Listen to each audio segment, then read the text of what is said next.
300-pound dudes tackling you on a frozen field, the last thing you want to do is stay out there. Believe me, the Rams players were thinking about the jacuzzi at their team hotel, that they find it laughable, but more laughable if they totally disregard the trade whatsoever. This guy has transformed the balance of power in the Eastern Conference. And you could argue the entire defense is going to be absolutely ferocious next year. But if your number one priority is to win a Super Bowl, then J.J. Watt is making a grave mistake. To ride this Chad Henne experiment for an entire game, I might need a whole bottle of Hennessy just to get through that. Guy who's won 8 division titles, who's made 5 AFC championship appearances, who's reached the Super Bowl 3 times and has won 2 Super Bowls for this organization. Aaron Rodgers has only won 1 Super Bowl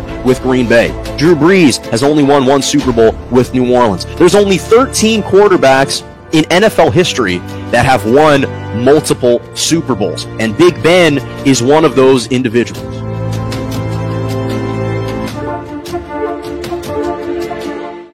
Good morning and welcome to Morning Joe right here on J&J Media Network, Facebook Live, Twitter, and on YouTube. I'm Jonah Malkin with you every single Monday and Wednesday morning, 11 a.m. to 12 p.m. Eastern Standard Time, 10 to 11 Central, and 8 to 9 a.m. Pacific. Glad you could join me on a jam-packed Monday morning. A lot to discuss. Rafael Nadal and Iga Swiatek winning the 2022 French Open. I'm going to touch on that. Quinn Snyder stepping down as the head coach of the Utah Jazz. Of course, I'll address what's going on in Salt Lake City, but I have to start with the NBA Finals Game 2 between the Golden State Warriors and the Boston Celtics. The Warriors tied up the series at 1 game apiece. Obviously, they dropped Game 1, so this Game 2 was absolutely a must-win game, 107-88.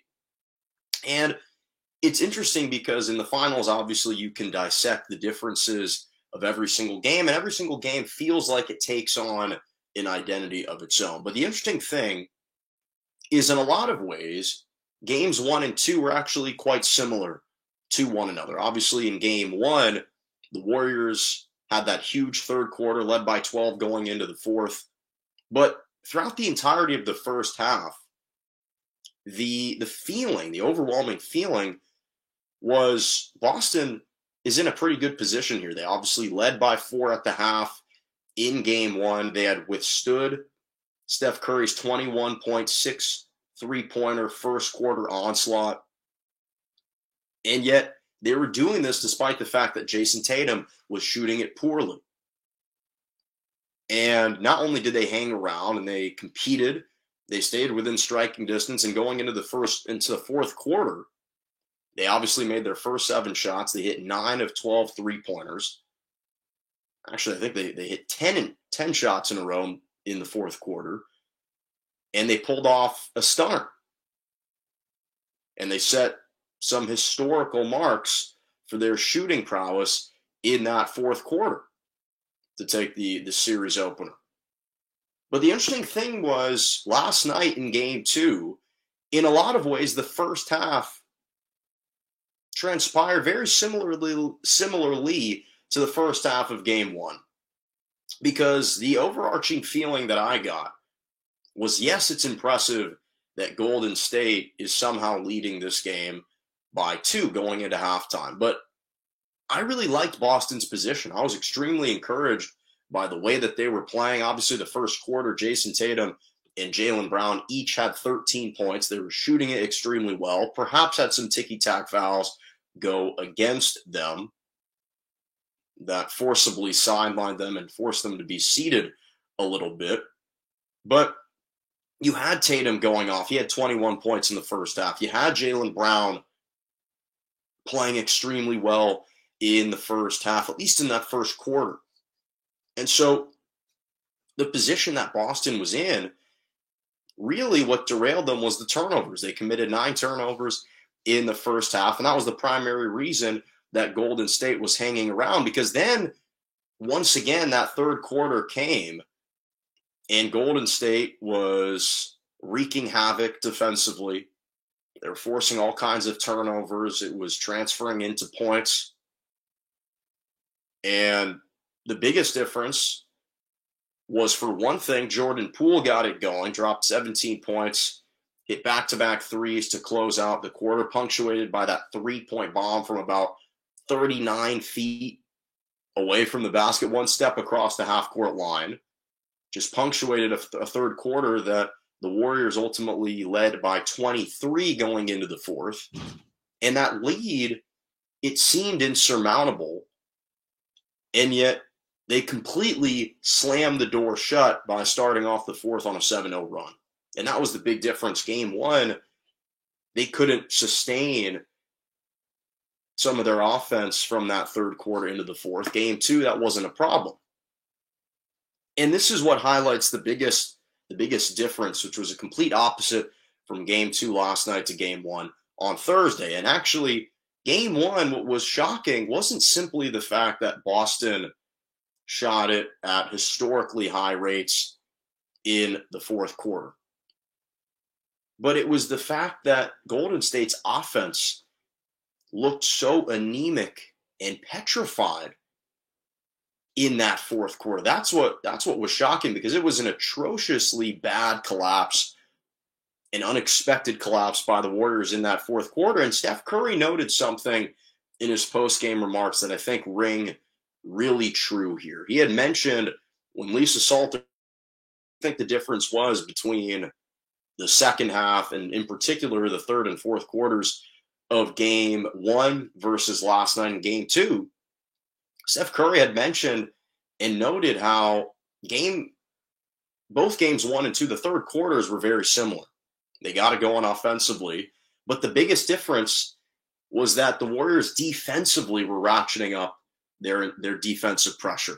They were creating a lot more turnovers. They were closing the gaps, getting into the airspace of the Celtics players a little bit more, especially to begin the fourth quarter. And this is why the Golden State Warriors have been always, I think, a misunderstood team for several years, and why people have kind of misunderstood how they've managed to win time and time again. It hasn't just been because of their dynastic and explosive offense. That's always been there. They've always been a naturally potent offensive team. But what makes them even more lethal is the fact that they get after you defensively. It's really their defense in creating turnovers that leads into these electric offensive plays. The difference between Golden State and Boston always has an elite defense. They play at an elite level every single game, and that was the case for much of the game yesterday. They still held Golden State to 107 points. But the difference with Boston is their defense doesn't ignite their offense. For the Warriors, that's often what happens. They can get it going offensively, but it's their defense that's going to spark these huge, huge runs. For Boston, they'll play good defense whether they're making shots or missing shots. And I think that was the biggest difference, was the defensive intensity. Obviously, Draymond Green was getting into it with Jaylen Brown, was getting into it with Marcus Smart, was getting into it with Al Horford. He was getting into it with every single Boston Celtics player. I don't want to say trying to intimidate them, because I don't think the Celtics are intimidated by Draymond Green. But he wanted them to feel his presence. And Draymond Green, for better or for worse, really toes the line, was, again, dangerously close to being ejected in that game yesterday. And I understand that that's part of his internal DNA, his internal makeup. And that's the type of player that he is. He always plays with an edge. That's what's made him such a successful NBA player. But I do think he's got to be a little bit more aware and cognizant of the situation that he's in, because I think it could have been, he could have jeopardized the Warriors in that second game if he was tossed with an ejection. If he had received a double technical with Brown for that little skirmish on the floor, which easily could have been a double technical, could have It definitely would have been a double technical in a regular season game. And it was close to being assessed a double technical last night.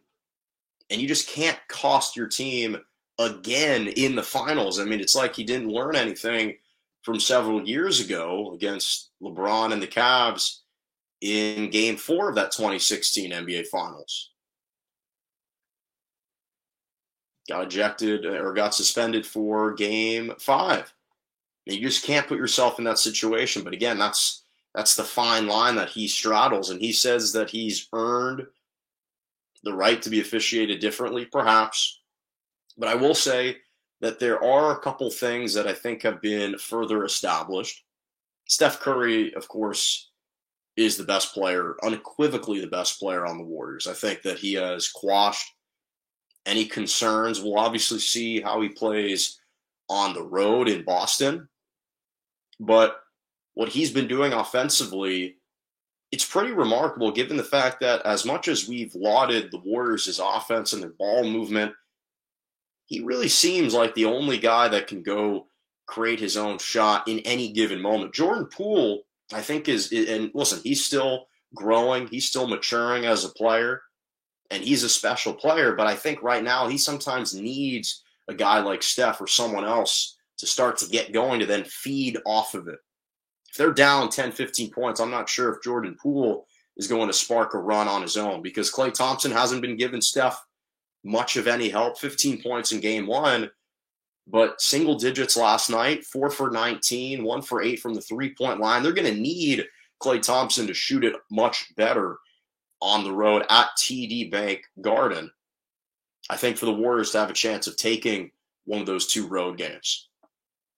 I really do think that that's what's going to be required because the bottom line is Boston is still in the driver's seat. They did what they were supposed to do. They split in the first two games. And I think that despite recent history suggesting otherwise, I do think Boston will play better at home. This is the first series where, or I shouldn't say the first series, it's the second series really where they are the lower seeded team returning home to that raucous crowd.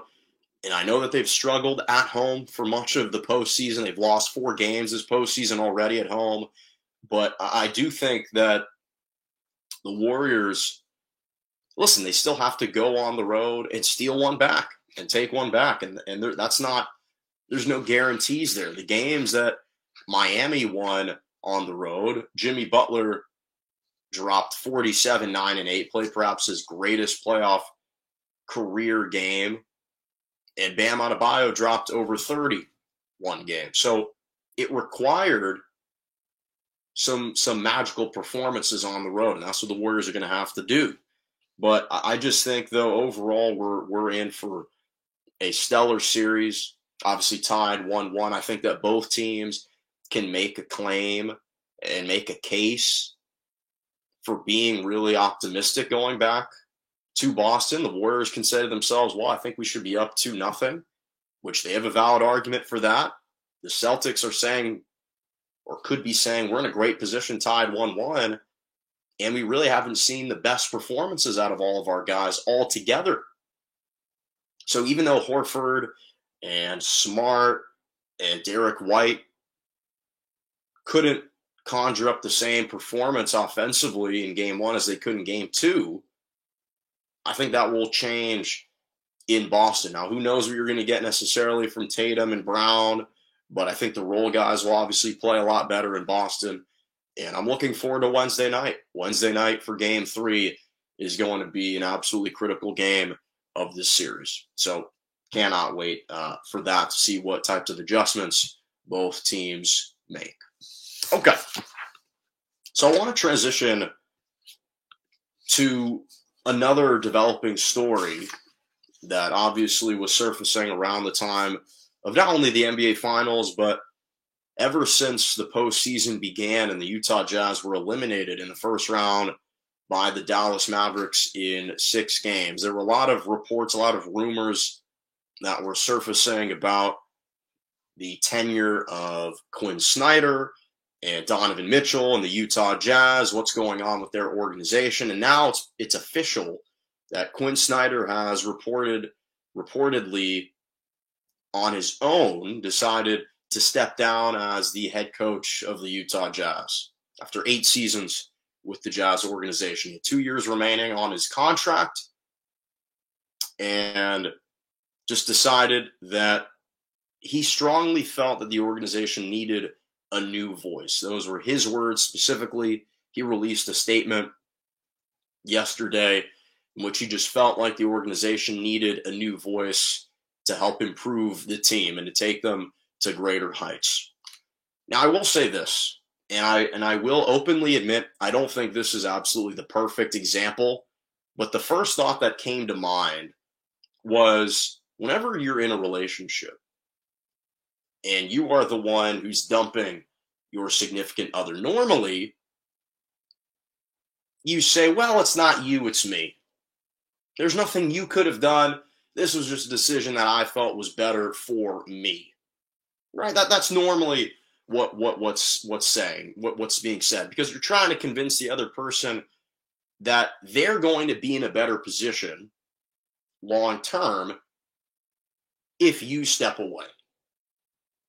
That's what you're trying to convince them of. And to me, that's what this kind of reeked of. And I'm careful to say reek because I don't think there's anything kind of sketchy or nefarious or dubious going on with Quinn Snyder. I totally believe that it was time, because when you look at the Utah Jazz and what they've accomplished in his tenure, obviously they've made 6 consecutive postseason appearances, but their record in the postseason overall, 21-30 with Snyder as the head coach. Now, again, I'm going to defend him in a moment here. And they've had 3 first-round exits in the last 4 years. The only time they reached the second round was last year. They had the best record in the NBA during the 2020-2021 season. They were the top seed entering the playoffs, and they lost to the Clippers in 6 games. And I think that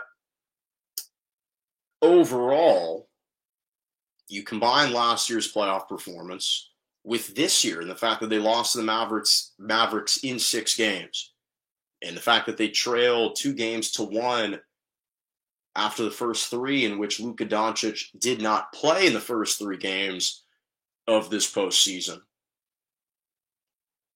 was, I think, an eye-opening moment for the Utah Jazz organization, because as a wins and losses coach, he's been fantastic. Quinn Snyder, his record 372 and 264 overall. He's leaving the organization as the second winningest head coach in franchise history, just behind the Hall of Famer Jerry Sloan. But to me, there are 2 ways of interpreting this. And I think the first one is that, quite frankly, Quinn Snyder probably saw the writing on the wall. And I think that he truly believed that change was inevitable in Utah and decided he wanted to get out ahead of it. He almost wanted to volunteer himself as tribute if in the event that he was going to be fired. I think that that's certainly plausible, that he kind of could sense that change was required, and perhaps this was one of the big changes that was needed to be made in the event that the organization wasn't going to trade one of their 2 core guys. And I think that brings us to the second main point, and I think that this is the more salient point, which is that perhaps Quinn Snyder simply felt that he was incessantly walking up a treadmill, basically not progressing anywhere. And every day you're waking up and it feels like Groundhog Day all over again.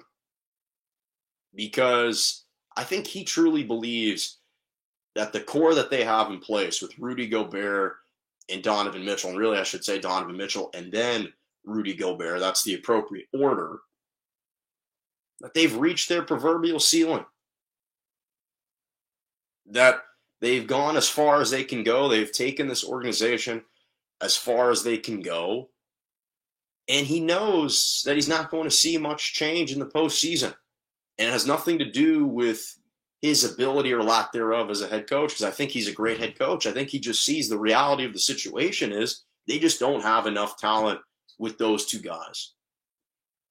And the landscape changes from year to year. Now we have all these question marks around the Phoenix Suns, who we thought were going to remain in contention for the next 2-3 years. Obviously, that's changed ever since Dallas dismantled them in 7 games. Dallas obviously isn't going anywhere. Memphis is a fiery young team. One could argue that they would have beaten the Warriors with Ja. I personally still thought the Warriors would have won, but regardless, they're formidable. There's so many teams in the Western Conference, and I think that the Utah Jazz and Quinn Snyder truly just believed he's not going to win here. He needs a fresh environment. He wants change. He needs a new environment just to kind of move on from the organization. It's nothing personal. Doesn't harbor any animus feelings towards Utah. I just think that he's a shrewd operator, and he understands that he's quickly falling in quicksand here in Utah. Not much is going to change. It's almost purgatory. It's almost the purgatory of the NBA. And I think that that's kind of the big difference, because last year's 6-game loss to the Clippers, I think, was revealing. The fashion in which they lost the Clippers, the fact that Kawhi Leonard didn't play in the last 2 games of the series, the fact that the Jazz blew 2 20-point leads, one at home in Game 5 and then the other on the road in Game 6, I think was revealing about what this team is and how far this core group can go. And that's what leads to Donovan Mitchell, because Donovan Mitchell then came out and said that he was unsettled and a little unnerved and shocked and surprised by this decision by Quinn Snyder. And he had acknowledged that one of the reasons why he signed that long-term max contract was because of Quinn Snyder, which I do think is true. Now, I don't think where I think he is being a little bit unfaithful, Donovan Mitchell, is by saying that he was completely shocked and surprised. Truthfully, I don't think he was that surprised. I think he could see that change was inevitable in some form, whatever form that took. And I also think that for Donovan Mitchell, perhaps this was the impetus that he needed to want out of Utah and to officially have a license to want out of Utah in the event that his desire was, in fact, to go somewhere else. Because it's been no secret that there have been rumblings in Utah and within the organization about the long-term happiness of Donovan Mitchell for several years. It had been percolating, really ever since he signed that new long-term max contract. And this guy is a 3-time All-Star, and he's a smart enough guy to know that he and Gobert aren't going to win anything. And I think he deep down knows that as well. So I'm sure he does like Quinn Snyder, and I'm sure he did like him as his coach, which I do believe to be the case. But I think that Donovan Mitchell's decision will be made, or whatever is made, is going to be completely uninfluenced and unaffected by Quinn Snyder's decision. If he wants out, it would have already been established prior to Quinn Snyder's announcement. If he wants to stay and he wants Rudy Gobert traded, those feelings, I'm sure, were presented before this summer. So nothing happens just overnight like this. We had thought things were going to happen with the Utah Jazz organization in the past, dating all the way back to last year, and now we're seeing the first domino fall. But clearly the organization is going to have to quickly get their crisis management team on board and find another replacement to see if they can kind of pacify Donovan Mitchell. I'm sure he'll have a lot of input in the next head coach, and I just think that's the first domino to fall, just the tip of the iceberg of what's going to be a busy offseason for the Utah Jazz. That's not the last we're going to hear of this organization this offseason. Okay, so I want to transition to Tennis, the French Open just completed yesterday. What a tremendous tournament that it was, both on the men's and the women's side. Again, these Grand Slams, there are 4 Grand Slams every single year, every single time.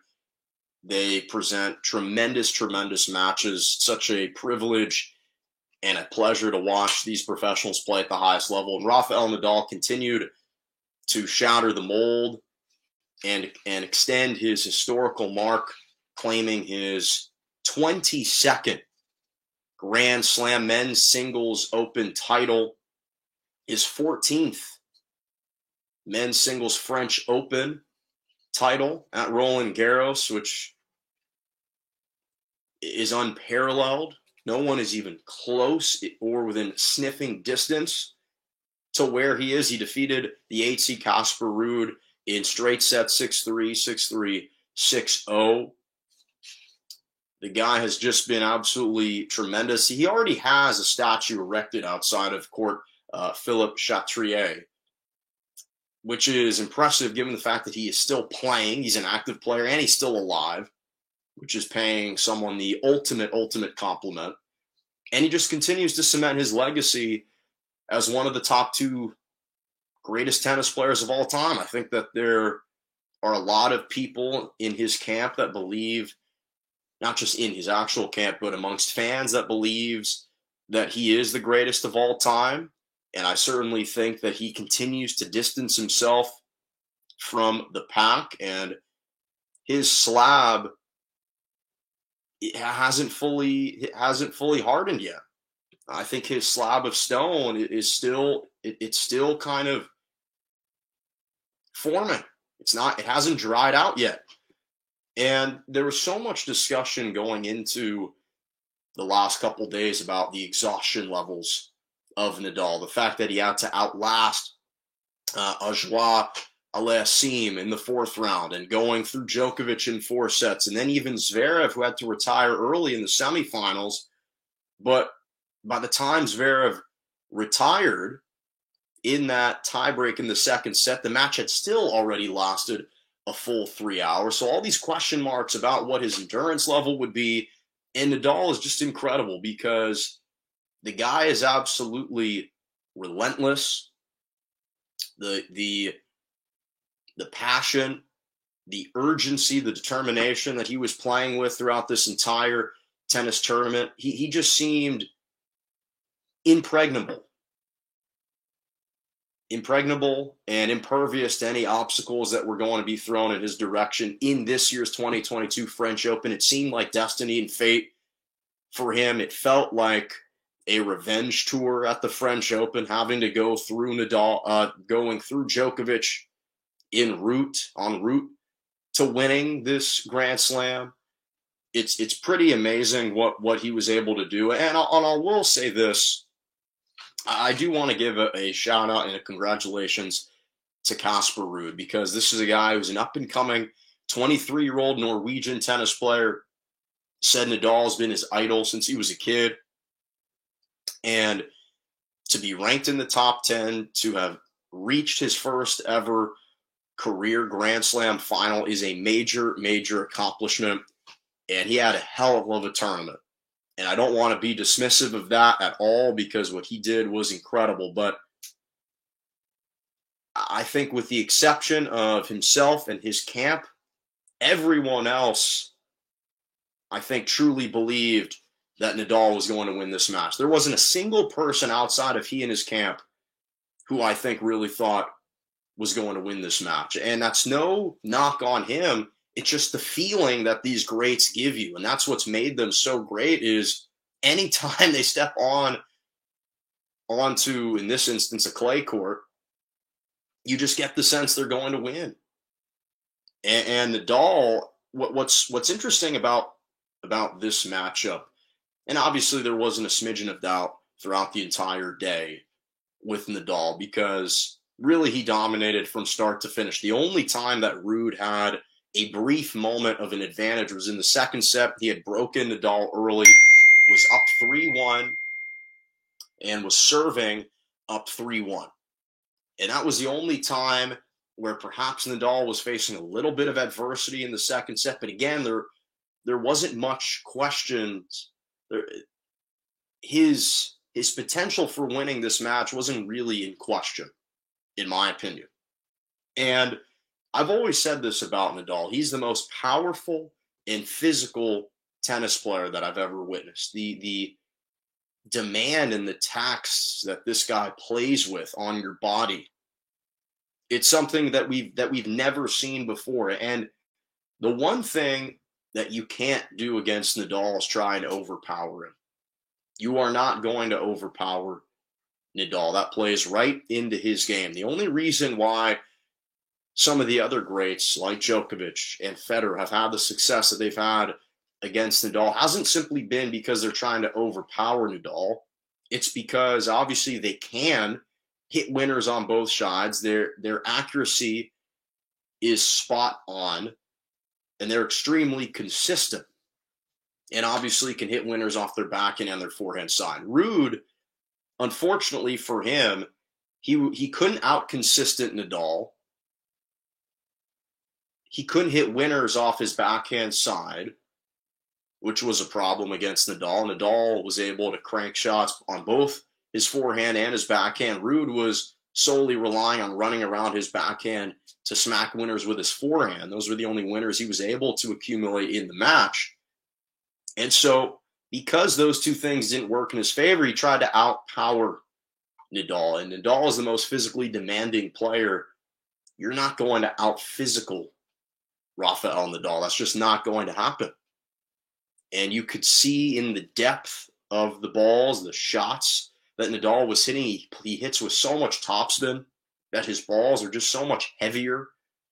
They were so much heavier than Ruud's yesterday.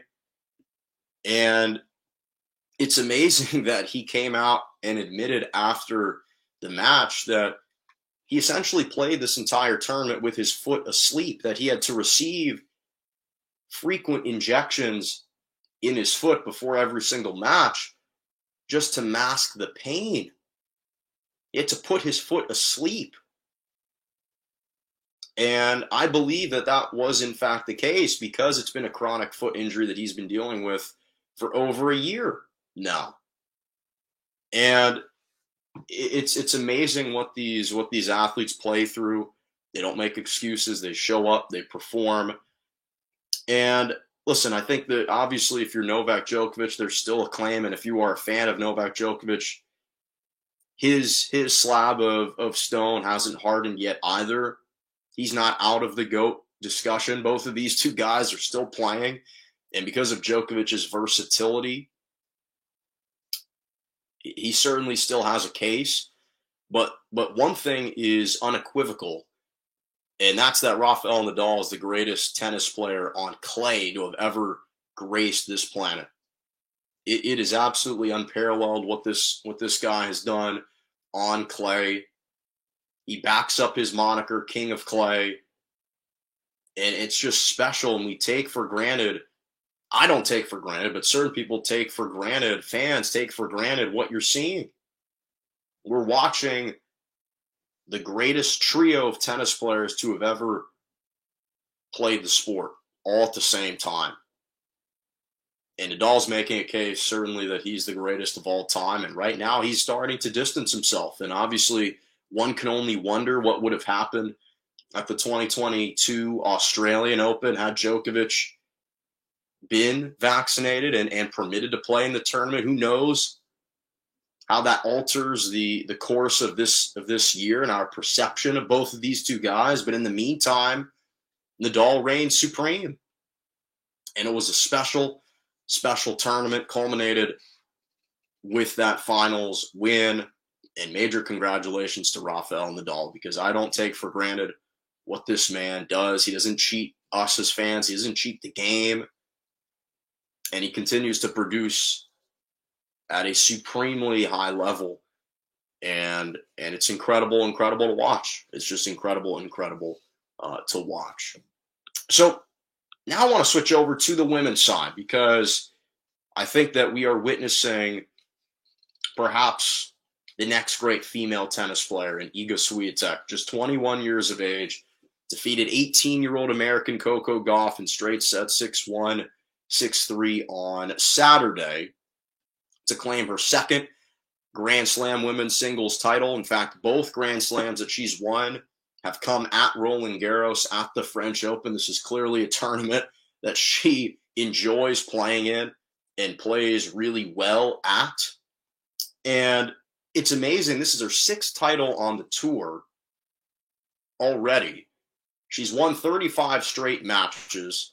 But when you looked at yesterday or Saturday, because the men's played on Sunday, the women's played on Saturday, the dominance that she displayed in yesterday's match alone, I think, was a microcosm for the dominance that she's displayed really since February, where this winning streak began. Because the first set, she completely dominated Coco Gauff. There really wasn't much competition in that first set. The second set, she faced a little bit of adversity. Gauff had the early breakup, 2-0, was serving for a 3-0 lead. Swiatek broke, and then she routed off 6 of the next 7 games to win the set 6-3. But I'd mentioned this before, back in March, when Swiatek won the Indian Wells tournament. What stood out to me about Swiatek is the fact that she's never been the flashiest player. She's never been the flashiest player. She's won because she hits with incredible topspin. She's extremely consistent, doesn't make any unforced errors, and she is a special, special talent up at the net.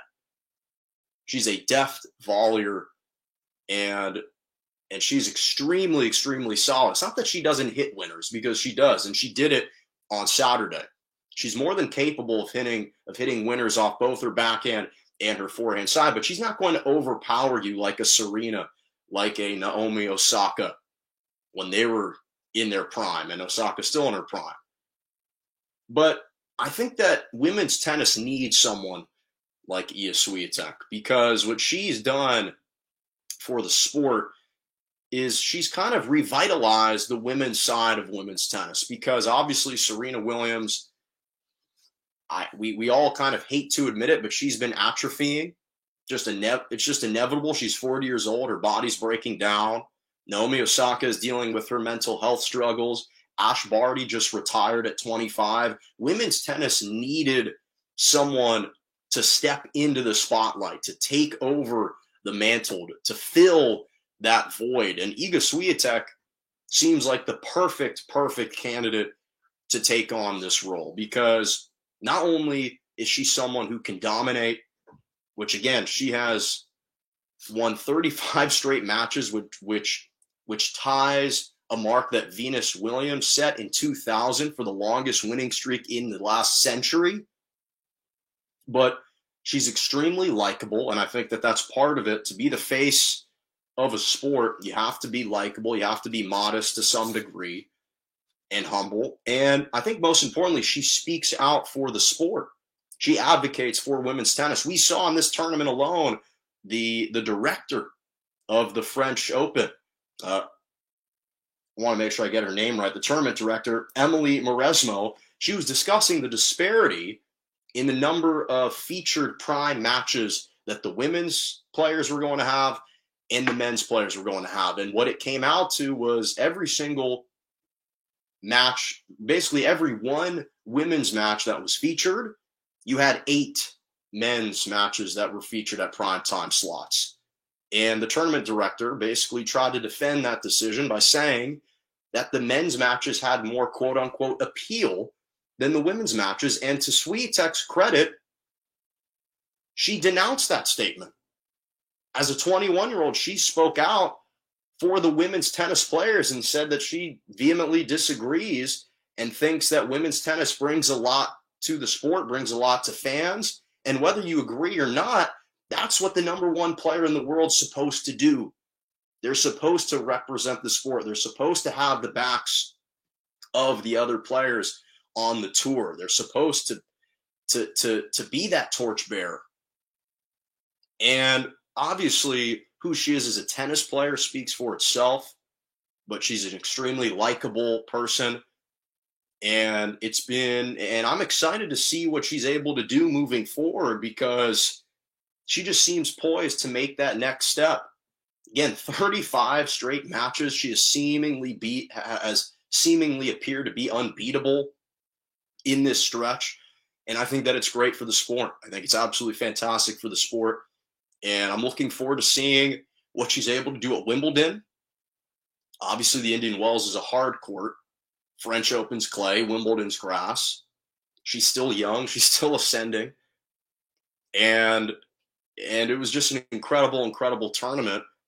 Didn't drop a single set in the tournament. I don't think she even conceded more than 4 games in a set this tournament. If I'm wrong on that, you can correct me, and I'm happy to admit that I was wrong about that. I haven't checked every single match she's played, but it's amazing what she's been able to do in this tournament, what she's going to continue to do. So congratulations to her. Again, her second French Open title, second women's Grand Slam singles title, and it's a major, major accomplishment at just the age of 21. Amazing, amazing. Okay, final topic, my Malkins moments. I have some great Malkins moments for you. I have to start with the French Open. Starting on the men's side of the draw, Rafael Nadal, as I'd already talked about, won his 14th French Open men's singles title, 22nd Grand Slam overall. He became the oldest champion to win the French Open at age 36. He just turned 36 on Friday. In fact, prior to that, Andres Gimeno had won the tournament at age 34 in 1972. That was the last time that a champion, at the time, he had been the oldest champion to win the French Open. Obviously, Nadal just surpassed that at the age of 36, which is amazing. And in his final, because he won 6-3, 6-3, 6-0, he only conceded 6 games. Those 6 games that he lost on Sunday are tied for the second fewest in a major final in his career. And I say that because this is a guy who's been on the tour since like 17. He has won 6 majors in which he has conceded fewer than 10 games. And obviously the bulk of those have come at the French Open, which has been his surface, which breaks a tie with Richard Sears for the most by any man in tennis history. So it's an incredible, incredible mark. In fact, obviously no man or woman has ever won more trophies on a single surface than Nadal. Obviously, Nadal has won the most men's Grand Slam singles titles. So major shout out to him. As I just talked about on the women's side, Iga Swiatek, major congratulations to her, winning her second Grand Slam women's singles title, her second at Roland Garros at the French Open. It's her 6th tournament title. And this is someone who we kind of forget. When she won her first Grand Slam, it came in 2020. This was someone who was still a teenager at the time, and she was ranked outside the top 50 in 2020 when she won her first title. So you talk about someone who is a precocious tennis player who was making an auspicious start to her career. That's Iga Swiatek right here, because she this season in 2022 is 42-3 overall, and she's won 35 straight matches. Again, her last loss came in February, and it equals, again, a streak by Venus Williams that I mentioned that she said in 2000 is the longest in this century. She's already amassed 16 sets by a score of 6-0 in the 2022 campaign. And what's amazing about her, and I'd mentioned this when she won in 2020, is not only is she from Poland, but she is the only player from the country of Poland that has ever won a Grand Slam singles title. Ever. So it's an incredible, incredible accomplishment what she's doing, and major congratulations to her. Final 2 in hockey.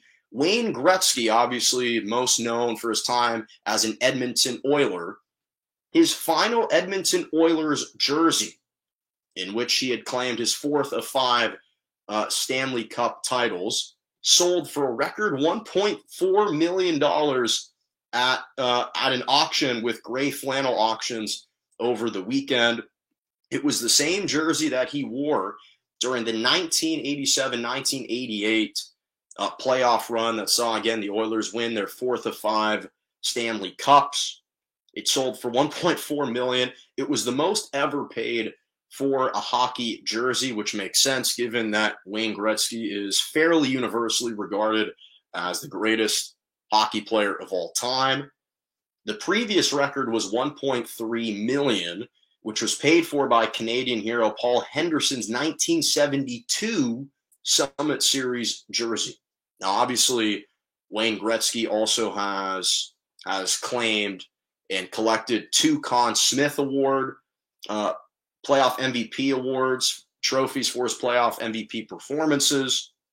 Gretzky is still one of only 5 NHL players to have won at least two Conn Smythe trophies. And again, even from that same auction, his gloves that he wore from that game-clinching Stanley Cup game sold for over $204,000. So major shout-out to Wayne Gretzky. His legacy continues to live on. And finally, my final Malkins moment, big shout-out to Australian golfer Minjee Lee, who won the U.S. Open women's title at Pine Needles Lodge and Golf Club. It was her second career major victory. She's just 26, so still very young. She won by 5 strokes, finished 13 under for the tournament. But what's amazing is her winnings, she earned $1.8 million, which is the largest payout in women's golf history. The total purse of $10 million was a record for the women's U.S. Open tournament, and she netted $1.8 million for herself, which, again, the most ever for a women's golf player. So major congratulations to her. Well, that's all the time that I got for today. Thank you so much for joining me right here on Morning Joe every single Monday and Wednesday morning, 11 a.m. to 12 p.m. Eastern Standard Time, 10 to 11 Central, and 8 to 9 a.m. Pacific. Make sure to subscribe to my YouTube page, Morning Joe, J-O, with Jonah Malkin on YouTube. Follow me on Twitter at Jonah_Malkin or at Morning_Joe_, JMalk97 on Instagram, and Jonah Malkin on TikTok. Thank you so much, and as always, have a lovely rest of your morning.